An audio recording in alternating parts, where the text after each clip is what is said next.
Welcome to the Road Ahead Cafe. Hang on to your hat and enjoy the ride because you're about to get some powerful insights and practical hacks that will take your daily life to the next level. And now, here are your hosts, Rick, Frank, and Peter. Welcome to the Road Ahead Cafe, and today we're going to talk about our journey. And in this episode, we're going to share something from our personal lives. Peter, let me throw it over to you. Thank you, Rick. Great to be back with you and Frank, by the way, here at the Road Ahead Cafe, where we serve you, our audience, with a helping of powerful insights and practical hacks that will take your daily life to the next level. A special shout out to those of you I call helpers, my peer coaches, all you folk who are out there every day doing your best to be supportive of others with troubles, even while dealing with your own problems. I salute you. I'm here to help you. And in today's segment of our journey, I'm serving up a personal story that I hope will nourish your spirit. No matter what challenge you face, at a deeper level, you always know your best path forward to the flow you seek, to the answers you need. What do I mean? What happened to me? I can't tell you right now. This is the teaser. You have to stay tuned. Back to you, Rick. All right, good stuff, Peter. Frank, what do you got today? Well, I'm just starting to tell the story, and it's a hack, actually. In 2018, I was going to Nepal with a very good and very dear friend of mine. We were going to visit his son, who was working in a voluntary unit there and doing some great work with handicapped children, which is not that easy in Nepal and India, as you maybe know. So we went. We made the preparations, and well, the day closed in that we should go to Nepal, and I get nervous and more nervous and more nervous, and I didn't feel that quite well. I had a terrible pain in my stomach, and I called a friend of mine, and who was a psychic, and said, "Hey, you have to help me out here because there's something going wrong." And I even was on the brink of canceling the whole journey because, well, I really felt very, very bad. So he came over to my place and we sit together and we started meditating, and he did a guided meditation. And one moment, he connected me to my stomach, to my solar plexus. And as you maybe know, it's the flight or fight center, what you could say, related to chakras. And it started to burn. It was really hurtful. And he said, "Okay, go in, feel. And that moment, I connected to, I may say, the source or whatever, or my higher self. And the voice came in and he said, "Okay, Frank, what's going on right now is that you're feeling really anxious because you're going to Nepal to clean up something very very old painful things in your body, which is a kind of remembrance. Don't worry, we'll be with you."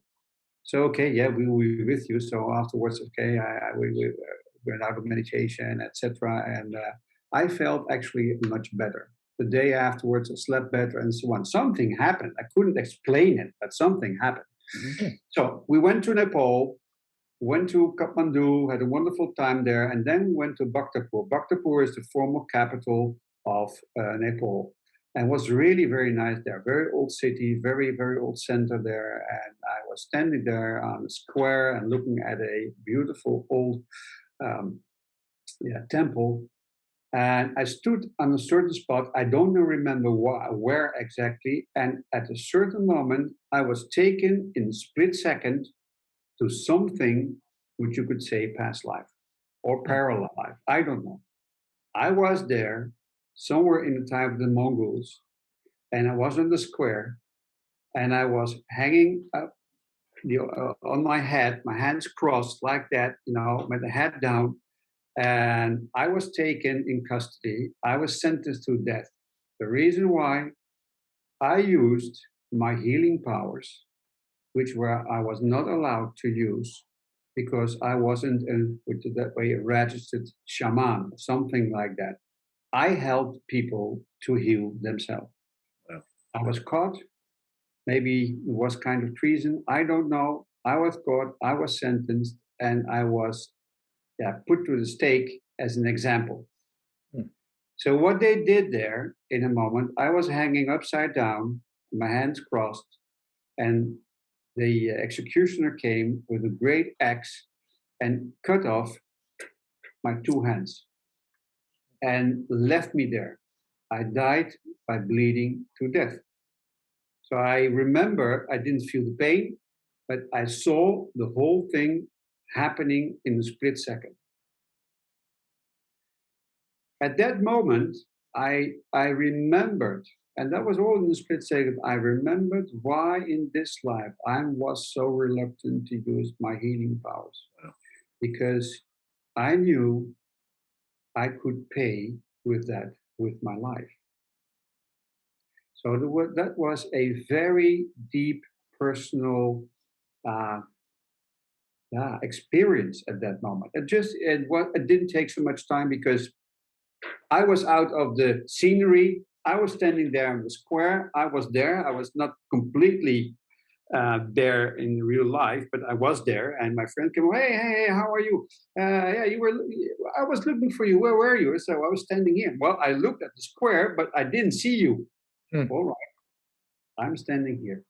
So I didn't tell him about my experience, but I said, well, I desperately need a cup of coffee. Oh, that's great. So I sat there, drank my coffee, and I had to digest my whole experience. Yeah. This is a page turner, to put it that way, for me in my life, and it changed my life tremendously. That's why one of the reasons I'm with you guys. This was a real life hack. That's the story. Wow, good stuff, Frank. Heck of a teaser. Absolutely. Yeah. I need some air. That was heavy. Wow. So I didn't share it before, but I think it is worthwhile to share the story because I know there are much more people who are having stories like this, and it's time to spread the good news, and it's time to share our healing powers because people and the world needs it in a loving, caring way. Beautiful story. Thank you, Frank. Thank you.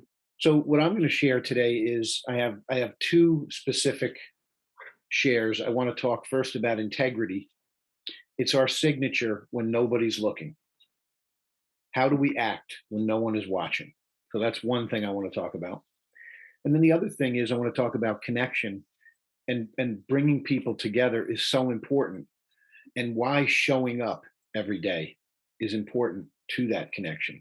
So I'm going to just give a teaser, and then I'm going to turn it back over to Peter.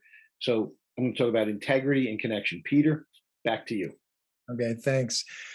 Well, I've had quite a week. I mean, I don't even want to talk about it, but I will, because otherwise, what's the point of being here?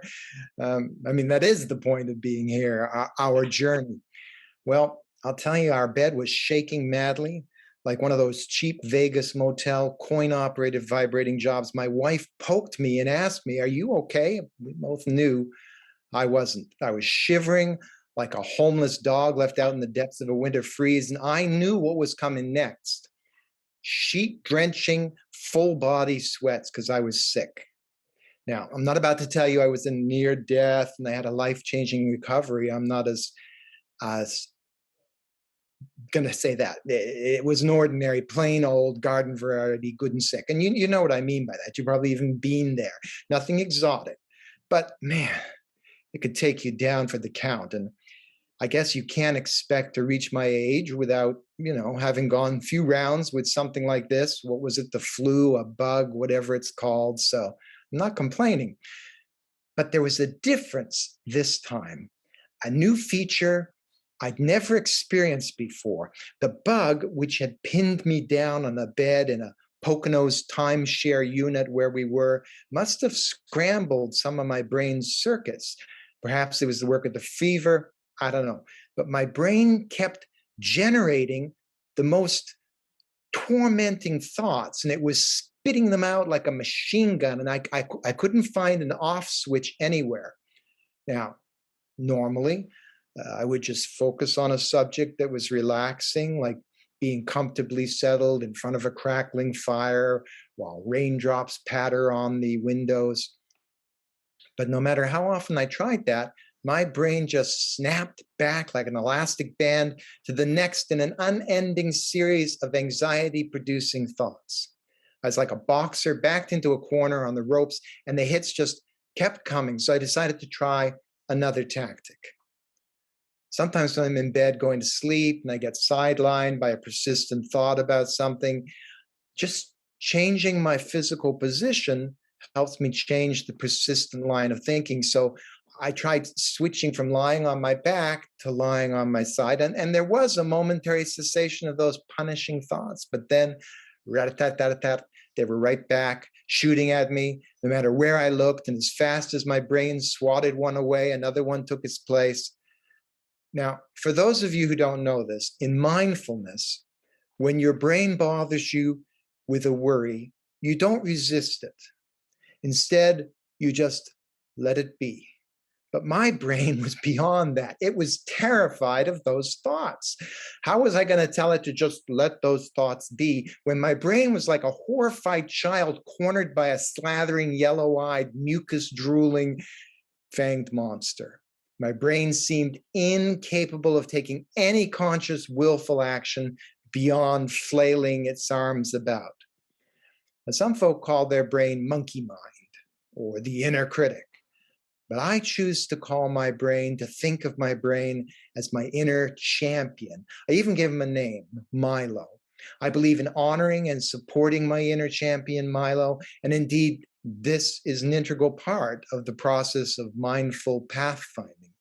Now, this may come as a shock to you. So I don't practice mindfulness.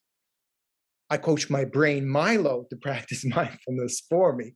I coach him to mindfully notice when he feels threatened, to step back, to take a breath, to observe what comes up when he asks my deeper self that I call Pathfinder, that part of us which is better informed, for guidance. And the reason I coach my brain to use mindfulness pathfinding is that the thing that's interrupting that flow of inner guidance is the network of limiting beliefs that are in my brain. So it's my brain who needs to learn the value of mindfully turning to Pathfinder's inner guidance whenever it perceives a threat. But I knew that in this moment, in my sickness, Milo was beyond the ability to help himself. You know how that is. Sometimes someone's all freaked out and you want to teach them and help them, but now's not the time to show them how to help themselves. Now you have to take controls. You have to guide them through this darkness, take them through it. And then later on, they can learn to do it for themselves. So I just bypassed Milo and asked my Pathfinder myself, where's Milo's flow here? And when I use the term flow, I'm using it in a very ordinary, non-psychological way. I mean, on the one hand, it's the inner guidance that usually flows to me, but where is that inner guidance right now? And on the other hand, it means, hey, my life was going along. Things were flowing. Where did that flow go? Sunday, Monday, Tuesday, Jeannie and I were enjoying our vacations together in the Pocono, and then boom, this illness crops up to like a series of rocks in a river, turning the nice floating thing into a whitewater death match. So I just wanted that flow back. So I was asking Pathfinder, where's Milo's flow here? Now, since Milo was basically useless, instead of trying to do some fancy self-observation or open monitoring of my thoughts, I just gave up. Very powerful technique, giving up. And after a minute or two, up came the impulse, turn on the TV. And that was followed by the impulse, let's just watch sitcoms tonight. And right away, Milo had a problem, because he always has a problem. He's complaining, I don't have the strength. This keeps searching through the channels to find sitcoms. Up popped another impulse, choose this channel. I did, and it was an ongoing marathon of the sitcom Schitt's Creek. And that was the beginning and the ending of my channel surfing. I didn't have to do any more work, effortless. By 10:14, I noticed I was sleepy, which was welcome news. And as soon as I turned off the television, and this is the point, I noticed that the inner imagery had changed now. It was now light and whimsical and mostly related to characters on Schitt's Creek. So that was successful. Next morning, Saturday, when I woke, I feel improved enough that I was convinced I could make the 3-hour drive home. And I had to. We were scheduled to leave Sunday, but that's when Hurricane Henri was expected to make landfall. And there's no way I was healthy enough to handling that challenge while driving. Turned out it was a good choice by my Pathfinder. The weather was excellent for traveling. We were home in good time. And by the time Henri did visit us, we were comfortably settled in front of our fireplace with the sound of the rain pattering on our window panes. No matter what challenge you face, at a deeper level, you always know your best path forward to the flow you seek and the answers you need. Back to you, Rick. Wow, beautiful. I'm glad you're feeling better, and that was quite a journey. Now, was the bed shaking because you were so ill? Yeah, the shivering. Got it. Okay, good stuff. Frank, back to you. Yeah, what to say? Back to my story about Nepal, and I think there are some links with what Peter just said. It has to do with facing your fears also. It has to do with facing what's happening, because I called my friend because I couldn't get grip of what happened in my physical awareness. Something like what happened to Peter with his thoughts. He couldn't stop the thoughts coming up and etc. The same counted with me. Actually, you were somehow out of control. What my friend actually did was he was kind of catalyzing the thing. He was grounding me to get rid of it. And the way he didn't turn on the television, but he turned on creative visualization, something like that. And he used actually something like that. So he helped me to go through my body and facing what happened. I felt the burn, and then because of that, somehow I had to let it go. I had to let it go, to follow what happened in my body. I had to let it go. And it was not an intent because I had to let it go. You grab on it, and what you resist persists. Is a very old rule. What you resist persists. So I had to let it go, then to flow. The moment I could accept it, and that's a difficult word, but just release it. Just say, okay. The moment my mind gave up, the release unfolded. So that you can, my own Pathfinder, mindful Pathfinder, as Peter says, something like that happened to me also. So the valuable lesson in here for me was, don't resist it, because I started to resist it, because what I told you guys is, I just wanted to quit the holiday. I mean, so I don't want to go anymore. I just skip it. Yes, that was the emotion. The moment I accepted what was happening, and my friend, with my friend's help, that moment I could let go. And the moment I could let go, the voice came, and peace came. Yeah. And I felt a kind of easiness. So, what's the learning? This was my learning. I can tell you what I learned is, what you resist persists. And it can be very subtle. So be a good observer of what happens to you, because the resistance might be very subtle. Sometimes it's right into your face, because, well, at that time, it was right into my face. Good stuff. Wow. Good message. Thank you, Frank. So I thought of two particular instances that happened recently that I thought I could share to bring some value. And the first one is about integrity. So many of you may know I work with a company out of Germany called Beamer. And so we're all independent distributors. We can work globally and market this product anywhere we want. So I got a customer lead, and I called up this gentleman, and he told me that he had actually seen the product from one of our other distributors, but he couldn't remember where and when, and but he did want to honor her education of him and his family, and he wanted to purchase the unit from her. But because he was unable to find her and he didn't have her information and what have you, he said, but because I'm with you now, you seem like a good guy. I want to really, thank you. So if you can't find her in the next week, I'll purchase the unit from you. So, of course, my brain said, all right, I have two options. I have the option of I can't find her, right? And how much effort am I going to put in? And then okay, maybe I can search around and do some fact finding and call up some people and try to do my best to honor his limit. So I made one quick phone call, had a few details. Within 24 hours, I was on the phone with her, and she was so excited because she had misplaced this gentleman's information herself and couldn't get in contact with him. And about 3 months had gone by. It was in a different state, so he was in a different state. Then he came back here, and long story short, I connect with her. I connect the two of them. They're both overjoyed, and he ends up purchasing the Beamer from this other young lady, and end of the story. So I thought.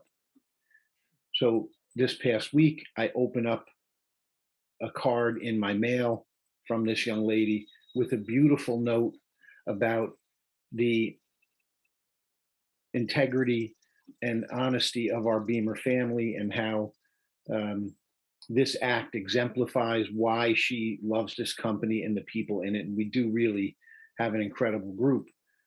And then there was also a gift in there for me as a way of saying thank you. So I tell you this story because we all have these choices every day. And it's how we act when nobody's watching that makes the difference. Because I could have just said a week gone by and sold him the unit and no one would have known the difference. But there was a part of me that thought that everybody would know the difference, because what nobody is seeing in my world, everybody is seeing. So the way I live my life and the way I choose, and I will say at this point in my life, because I wasn't always like this, I didn't always make these kind of decisions, but as I make these decisions now for what is apparently nobody watching, really is everybody watching. So your life is your message.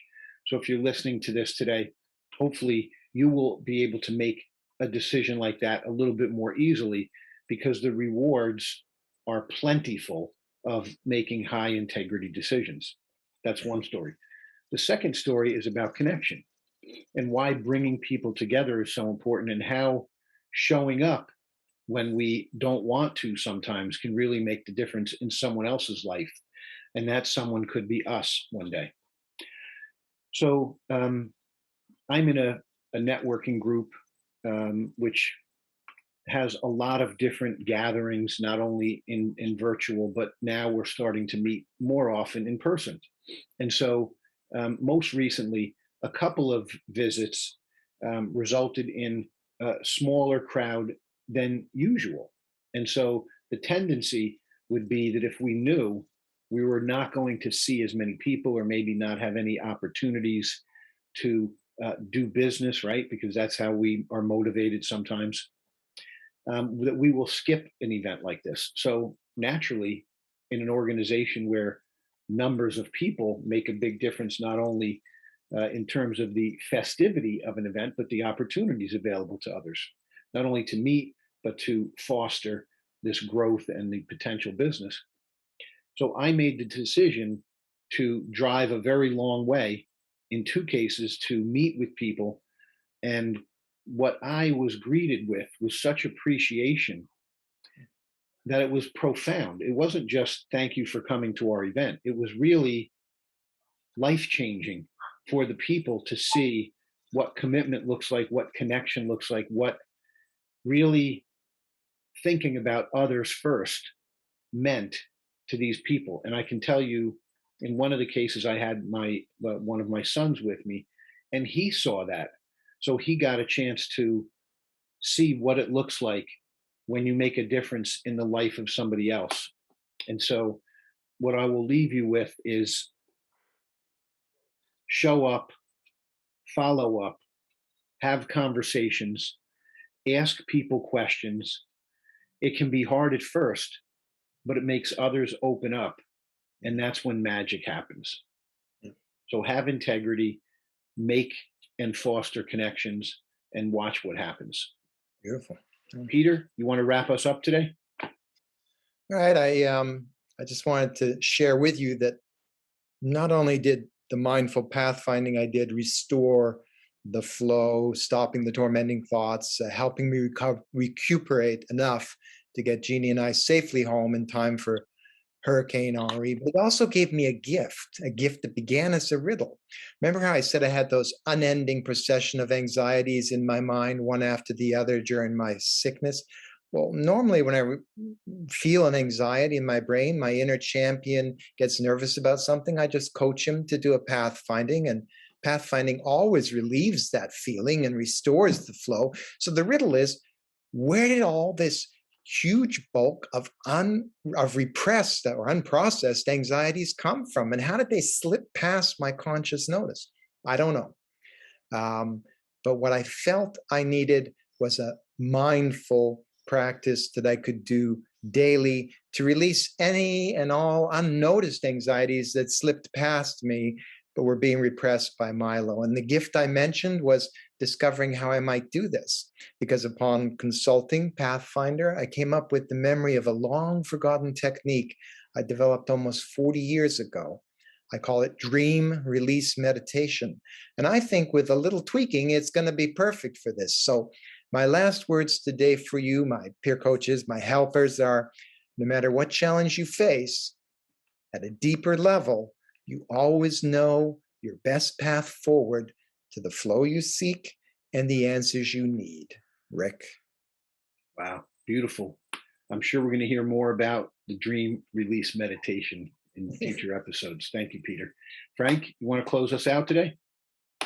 Well, if you go to my website, frankwise.nl, you'll see there is a page called The Gentle Way. And The Gentle Way is actually a way to connect to yourself, to your inner feelings, and do it in a gentle way.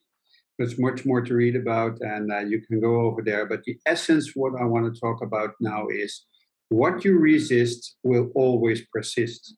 So remember that you cannot think your way out of it somehow. You have to face the things you have to face in life.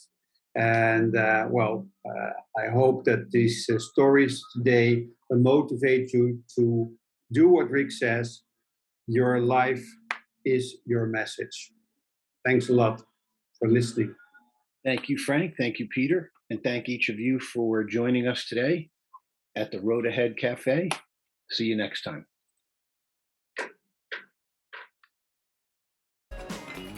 We hope you enjoyed this episode of the Road Ahead Cafe. Hungry for more? Don't miss out. Follow this channel and be sure to subscribe to our email at theroadaheadcafe.com. Thank you for stopping by. See you next time.